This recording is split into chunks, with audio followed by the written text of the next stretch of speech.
Hey Bio30s, Mr. Adamson here. I am just creating this video to explain your next major topic here. You've just finished learning some lessons on cell division, which was the start of genetics. Now we are going to get into lessons on classical genetics or Mendelian genetics, and it's going to take us 4 weeks.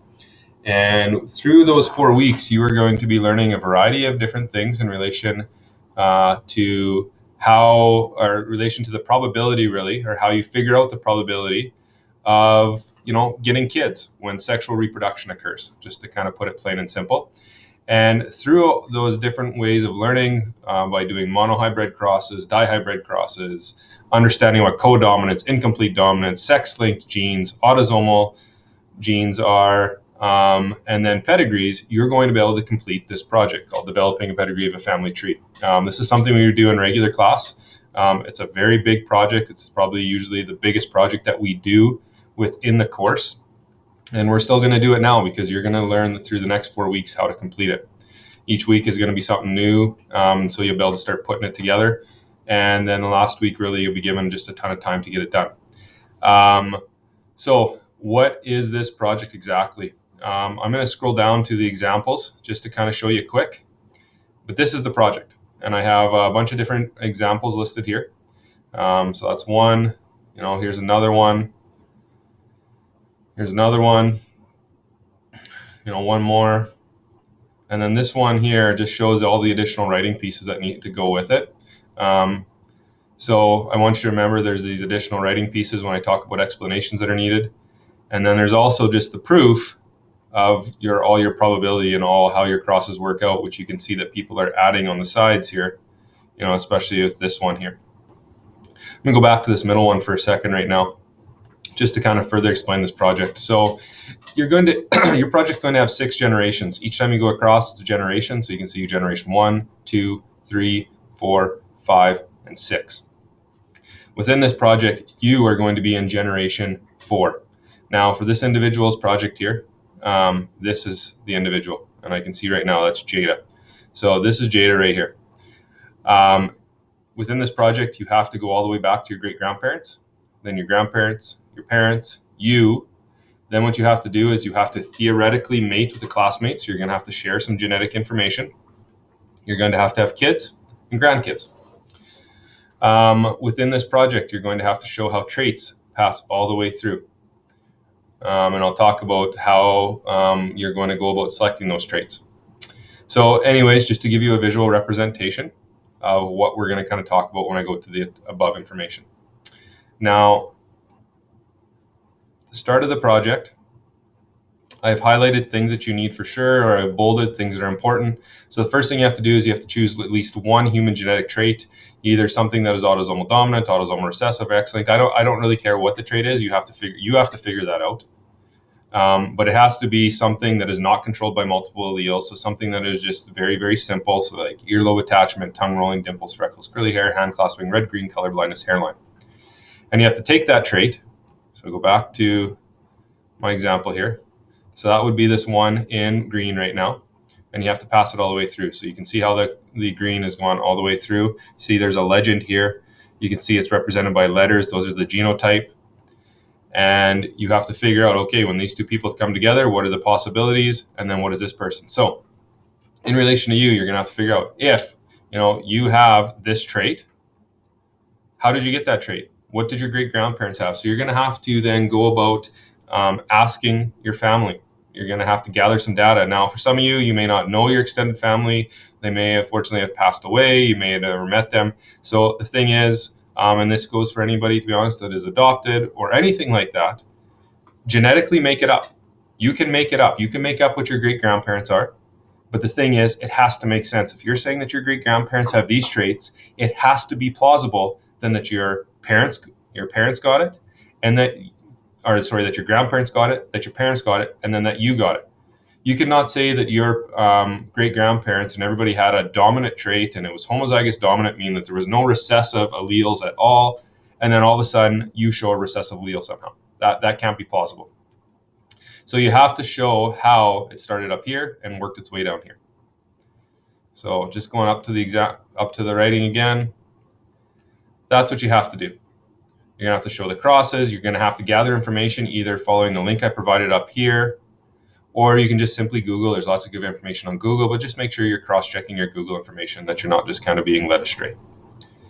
You have to explain, as I said, so right, why is that mode of inheritance that you picked? And when you're probably like, what is a mode of inheritance? Well, you're going to learn about that. Everything I'm talking about, you're going to learn about. But you're going to have to explain to me why your trait is the way it is. Then what you need to do is you will then have to show how blood type passes all the way through. And many of you were blood typed earlier in the semester. Some of you are too young to be blood typed. So hopefully maybe your parents know what your blood type is. And again, if they don't know what your blood type is, genetically make it up. Again, this project is all about showing things that genetically make sense. And you have to then pass your blood type all the way through. So going back down to this project, you can see their blood type here. And you can see the purple and the different genotypes that are represented, and they go all the way through from generation 1 to 6. Blood types are multiple genes working together. So you're going to have to give an explanation of how multiple gene interaction works on your pedigree. And so that's another explanation you need. So again, there's things you have to show and explanations that you need. Once you have those two traits, you're going to go from your great-grandparents to you. So from your great-grandparents, your grandparents, and your parents, there's only going to be two traits shown. Then for you, you are going to theoretically mate with a classmate, as I said. And what you have to do is on your pedigree, you have to take that person's other traits. So let's say that you picked tongue rolling to start at the top. They can't pick tongue rolling either. So maybe they picked freckles. So that's the third trait. So you have to show that third trait because they're bringing it into the mix. You have to combine their blood type. So that's three things we talked about. And then what you have to do, if you look right here, you have to pick two more traits, another autosomal trait and another X-linked trait. So just going back to our example again here, you can see how we have the two purples and greens. There's the purple, there's the green. You can see this person has a purple and a green. They have their additional trait, let's say the pink one, and then they pick two more additional traits, the blue and the orange.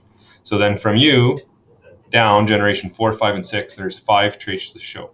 Each trait, again, if we go down to this example down here, has an explanation in relation to the mode of inheritance. So you're describing the trait and how it's actually passed all the way through. Is it autosomal recessive, dominant, X-linked recessive, dominant? And again, you'll learn what those terms mean. So this bullet down here just talks about, exactly what are the things that you need. So your finished pedigree will have two traits from you. So blood type and the one you're choosing that is shown from generation 1 to 6. Additional trait from your partner. This trait will be shown in your pedigree through generation 4 to 6. You must also combine your partner's blood type with yours, so then that can further go down from generation 4 to 6. And then two new traits for the generations after you. So from generations 4 to 6. So in relation to you, your kids, and your grandkids. I have some examples here of different traits. Again, you can Google up different traits that you want to include in.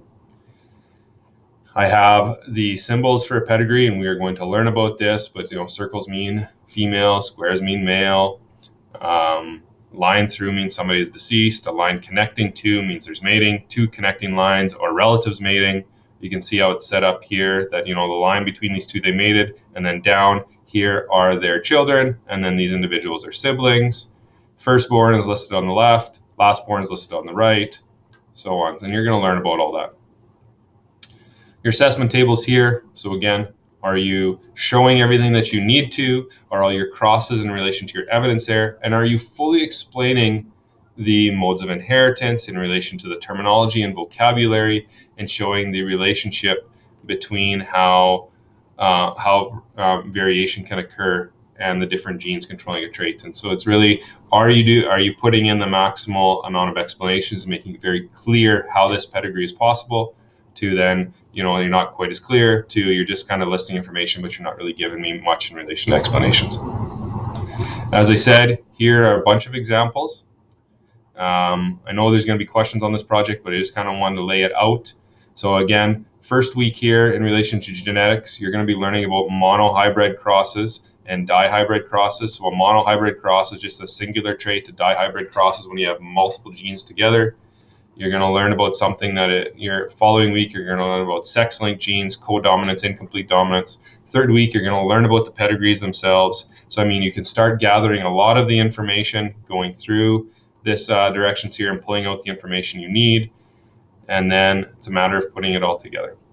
I know, again, there's going to be more questions on this project and it's not going to be super clear right now in relation to everything you need to do, but hopefully that just gives you a little clarity on what you need.